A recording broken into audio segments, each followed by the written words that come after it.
This is for year 11 methods. We're going to look at exercise 13b, free A, C, and E.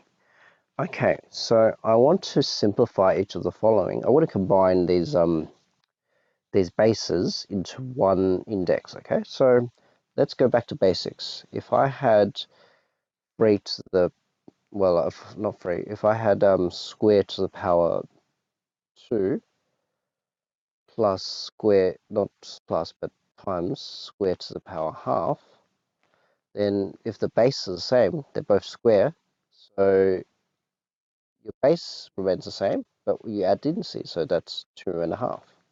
Or another way to write that is 5/2. Now we're applying the same logic here. I've got 2x minus 1 to the power 1 and 2x minus 1 to the power, well, the square root of 2x power, square root of 2x to the minus 1, 2x minus 1, so this is to the power half. So you've got essentially, well, you've got 2x minus 1 to the power 1 times 2x minus 1 to the power half. So what you're going to do, it's like this square scenario, okay? You're adding the 1 with the half. So you're adding these together. The base happens to be 2 terms. Just going to put it in bracket, and you can go 1.5. Now, 1.5 as a improper fraction will be 3/2. Okay? For C, it's very similar. I've got my base being x squared plus 1 to the power 1 times x squared plus 1 to the power a half. So again, I'm going to add the indices. So you've got x squared plus 1 as the base, and the powers would be added together. 1 plus a half is 3/2. For E, we've got to do a bit more work. What's 1 divided by square root of x minus 1? Well, if I've got 1 divided by the square root of circle, then I know that that's going to be, if I were to change that as indices, that'll be circle to the power half, right? Anything just square root is the power half, and anything, because it's over 1, I can change that to a negative indices, so negative circle to the negative a half, okay?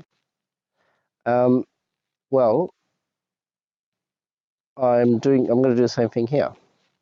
I'm going to go, well, I know that 1 divided by x minus 1, square root of x minus 1 would be x minus 1 to the power negative a half, okay? Because the square root makes it a half, and because it's down below, and I bring it back upstairs, it becomes a negative half, okay?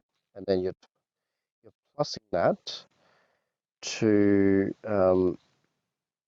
x, the square root of x minus 1, okay? So what you have to do here is you're going to go x minus 1 to the half. I'm assuming that we've actually got to change this into a fraction, meaning that since we're not multiplying, we might have to do it like this. Okay, so it's like saying, if I had 1 on A plus A, how do I combine this to being over A? Then all you have to do is put them both over A. So you put both over A. That's already 1 over A. But if I want to change a normal A, into something over A, then that has to be A squared divided by A, because A squared divided by A is just A, okay, which is what we have here.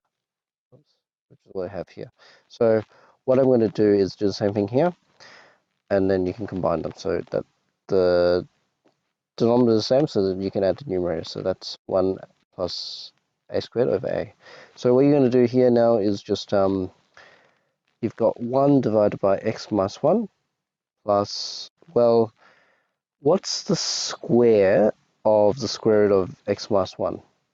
Well, it's just x minus 1, right? Because if you go x minus 1 times root x minus 1, that's just, it's like saying x minus 1 to the half times x minus 1 to the half, which equals half plus a half is just 1, so it's x minus 1. Okay, so that's the square of that. So you've got square root of x minus 1. So when I add them together, 1 minus 1 is 0, and you just have x square root of x minus 1. So that's how you do part E. Okay. So part A and B are pretty straightforward. You're just adding indices, but part E is slightly more complicated. You're trying to combine or change these two fractions into one whole, well, these two terms into one whole fraction. So that's how you do it. Hope that helps.